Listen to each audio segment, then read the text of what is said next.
नमस्कार दोस्तों, आपका हमारे चैनल डॉक्टर तादेज होम्योपैथी में फिर से एक बार बहुत बहुत स्वागत है। मैं डॉक्टर नेहा और आज हम जिस विषय में बात करने वाले हैं वो बहुत ही खास है। लेकिन ये खास विषय ही बहुत आम है, क्योंकि अगर इसकी व्यापकता देखें तो इसको हम हर स्तर और दर्जे में देख सकते हैं। तो आज का विषय है कॉमन कोल्ड, सर्दी खांसी, नज़ला, ज़ुकाम, बहुत सारे ऐसे नाम हैं। अब ये बड़ों में भी दिखाई देती है, बच्चों में भी दिखाई देती है, लेकिन जब ये तकलीफ बड़ों को होती है तो फिर भी परहेज़ करके, दवाइयाँ लेके, आराम करके ये इससे ठीक हो जाते हैं।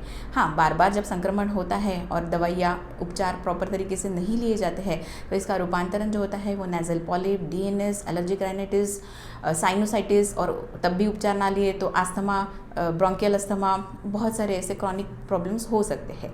लेकिन जब ये परेशानी बच्चों में दिखाई देती है तो सबसे ज़्यादा परेशानियाँ तो माँओं को होती हैं।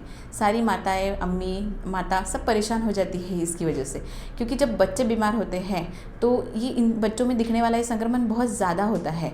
एक बार अगर बीमार हो गए तो उनकी पूरी शक्ति जो होती है वो ख़त्म हो जाती है, कम हो जाती है। और जैसे जैसे बच्चे बड़े होते जाते हैं वैसे वैसे तकलीफ भी बढ़ती जाती है और उनकी पूरी सर्वांगीण विकास में बाधाएं निर्माण होती है। तो ये इस वीडियो में हम जानेंगे ये एलर्जिक राइनाइटिस, सामान्य कोल्ड कफ क्या होता है, ये क्यों होता है, इसके कारण, लक्षण, कुछ टिप्स और सबसे महत्वपूर्ण कि होम्योपैथी इसमें आपको कैसे मदद करेगी। तो सबसे पहले जानते हैं इसके कारणों के बारे में। तो सर्दी खांसी जो होती है ये एक वायरस की वजह से होती है और इस वायरस का नाम है राइनो वायरस। और भी वायरसेस हैं like adeno virus, corona virus, ये भी होते हैं। तो लेकिन सबसे ज़्यादा जो कॉमन होता है वो होता है राइनो वायरस। और ये जो राइनो वायरस होता है वो संक्रमित इंसान के मुंह से या नाक से जो ड्रॉपलेट निकलते हैं इससे उसका संक्रमण होता है और ये दूसरे इंसान के श्वसन नलिका में, मतलब नाक से, मुंह से, आँखों से दूसरे इंसान में प्रवेश करता है। ये बहुत ही ज़्यादा कॉन्टेजियस, संक्रमित होता है। ये बहुत जल्दी एक दूसरे से दूसरे को लगता है। इसीलिए जब संक्रमित व्यक्ति के आप संपर्क में आते हैं, उसकी छुई हुई चीज़ों को अगर आप छूते हैं अगर तो ये इन्फेक्शन जो है वो आपको भी हो सकता है। इसलिए हमने देखा है जब बच्चे नए नए स्कूल में जाने लगते हैं या किसी और के घर में जाते हैं और वहाँ पर कोई बच्चे को सर्दी खांसी है तो उन दूसरे बच्चों को भी ये सर्दी खांसी जल्दी पकड़ लेती है। तो इसका जो स्प्रेड होने का प्रमाण होता है वो बहुत ही ज़्यादा फास्ट होता है। ये बहुत ही जल्दी एक दूसरे को लगती है। इसलिए जिन बच्चों में इम्यूनिटी बहुत कम होती है या जो कुछ बड़े लोगों में भी अगर इम्यूनिटी कम हो तो ये संक्रमण बहुत जल्दी दूसरे को होता है। अब जानते हैं इसके लक्षणों के बारे में। तो लक्षण बहुत ही खास आप सभी को पता है, जैसे कि नाक का बंद होना, सुबह उठते ही बहुत ज़्यादा चीखें आना, नाक का बंद होना या नाक का बहुत ज़्यादा बहना, नाक में इरिटेशन होना, तालू के ऊपर बहुत ज़्यादा हमेशा क्रॉलिंग सेंसेशन लगना, नाक में हमेशा कुछ न चल रहा है ऐसा सेंसेशन होना, अपने गले में, थ्रोट में इरिटेशन होना, पेन होना, निगलने में तकलीफ़ होना या बहुत ज़्यादा खराश महसूस करना। इसके बाद जो होता है फिर पूरे साइनसेस में पेन होना, सिर में दर्द होना, पूरे सिर में भारीपन लगना, बदन दर्द होना, कमज़ोरी आना, बुखार होने की वजह से और ज़्यादा कमज़ोरी बढ़ना, भूख का कम होना, ये सारे लक्षण इसमें दिखाई देते हैं। और ये जब बार बार होता है और इसे उपचार नहीं दिए जाते हैं तो इसका रूपांतरण जो होता है वो DNS, polyp, allergic rhinitis, sinusitis ऐसी बीमारी होती है। और ये सेकंड स्टेज में भी अगर इसे ठीक ना किया जाए तो ये अस्थमा या इससे भी ज़्यादा क्रॉनिक प्रॉब्लम्स में कन्वर्ट हो सकती हैं। इसलिए जब ये लक्षण आपको बार बार दिखाई देते हैं तो आप तुरंत अपने नज़दीकी डॉक्टर से ज़रूर मिलिए। चलिए आइए मुड़ते हैं, अब देखते हैं होम्योपैथी इसमें आपकी कैसे मदद कर सकती है।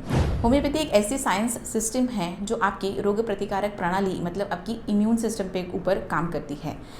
बहुत बार देखा गया है जब भी लोगों को सर्दी खांसी ज़ुकाम होता है तो वो अपने मन से या फार्मेसी से या ऐसे ही लोकल डॉक्टर से दवाइयाँ ले लेते हैं और उस टाइम पे तो उनका काम चल जाता है। लेकिन जब ये बार बार तकलीफ़ होती है तो कुछ दिनों के बाद वो दवाइयाँ भी काम करना बंद कर देती है।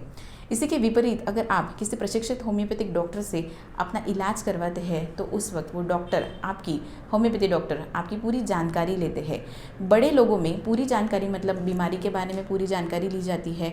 उन्हें कोई स्ट्रेस या टेंशन है क्या, कोई पास्ट हिस्ट्री डिजीज़ की रही है क्या, फैमिली में ऐसी किसी को सेम बीमारी है क्या, और आपके स्वभाव के बारे में पूरी तरीके से आपका विवरण लिया जाता है। बच्चों के केसेस में स्वभाव का विवरण लिया जाता है, बीमारी के बारे में पूछा जाता है, बीमारी किस चीज़ों से ट्रिगर होती है उनके ऊपर फोकस किया जाता है। इसके अलावा माता को, मम्मी को मानसिक तौर पे प्रेगनेंसी के टाइम पे कोई टेंशन, स्ट्रेस रहा है क्या, कुछ खास तरीके की क्रेविंग्स रही है क्या, फिजिकल कंप्लेंट्स रही है क्या, इसका बारे में सोचा जाता है। इसीलिए इस पूरी जानकारी को इकट्ठा करके इसका अभ्यास करते हैं और फिर एक सिमिलम मेडिसिन जो है वो पेशेंट के लिए सिलेक्ट की जाती है और ये मेडिसिन जो होती है वो विशिष्ट मात्राओं में फिर पेशेंट्स को दी जाती है। जब विशिष्ट मात्राओं में ये दवाइयाँ पेशेंट को दी जाती है तो धीरे धीरे ट्रिगरिंग फैक्टर्स को रिएक्ट करने की जो टेंडेंसी होती है वो कम होती है और इस तरीके से आप कुछ महीनों में इससे पूरी तरीके से निजात पा सकते हो। अगर आपको फैक्टर कोई भी चीज़ ट्रिगर करती हो तो भी आपको उतनी तकलीफ नहीं होगी अगर आप खुद को होम्योपैथिकली ठीक करते हैं तो।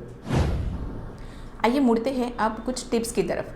जैसे कि आपको जो भी कोई फैक्टर ट्रिगर कर रहा है पहले उसके ऊपर काम कीजिए। अगर आपको पता है आपको किसी खास चीज़ से कुछ पर्टिकुलर चीज़ खाने से तकलीफ होती है तो उसे अवॉइड कीजिए।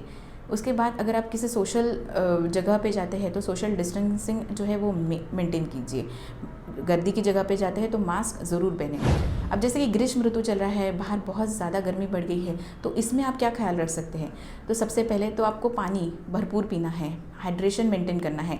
बड़े लोगों में को कम से कम 3 से 4 लीटर पानी पीना है और बच्चों में कम से कम 1 से 2 लीटर पानी पीना है।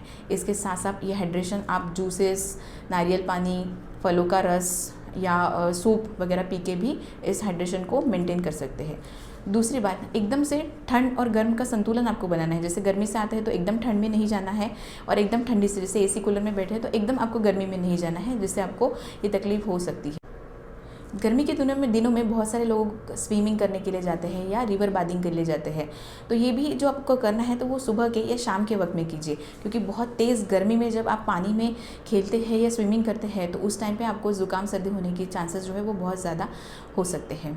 गर्मी के ऋतु में सभी को आइसक्रीम या कोल्ड ड्रिंक खाने की बहुत ज़्यादा क्रेविंग होती है, इच्छा होती है, लेकिन पैक्ड फूड और ये पैक्ड फूड पॉस्चराइज्ड जो चीज़ें होती है ये आपकी सेहत के लिए, किसी की भी सेहत के लिए अच्छी नहीं होती है।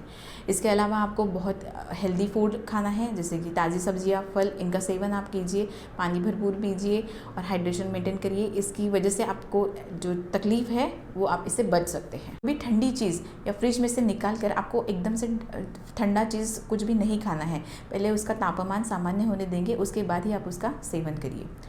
अगर ये इस वीडियो की ये सारी जानकारी आपको अच्छी लगी हो तो इसे आपके फ्रेंड्स, फैमिली के साथ साझा कीजिए। इस वीडियो को लाइक कीजिए, चैनल को सब्सक्राइब कीजिए।